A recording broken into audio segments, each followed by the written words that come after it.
Si Sir, ayaw nila ako ilagay sa frontline. Pare, nagsisip-sip na naman kay Colonel. Oo nga. Gusto kasi ma-promote yun eh. Yun na nga ho eh. Kung mo ayaw nila ako ilagay sa frontline, inilagay nila ako sa kusina. 18 taon na nga ako sa kusina, Sir. Alam mo, Sarento, hindi biro sa Mindanao. Alam ko, Sir. Siguradong ako mangunguna sa labanan. At siguradong magkakaroon ako ng spot promotion, Sir. Aba, very good. Bueno, tignan ko kung ano magagawa Thank ko you, Sir. Siguradong hindi kayo magsisisi. At siguradong ako rin ang magtitimpla ng kape niyo, Sir. Alam mo, Sarento, medyo mapait lang timpla ng kape Thank mo. you, Sir. No, Sir. Banyares, Sir. you're dismissed. Yes, Sir.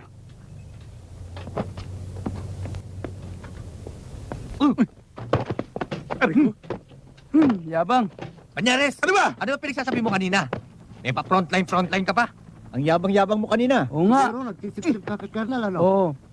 Anong sip-sip? Ang sabihin niyo,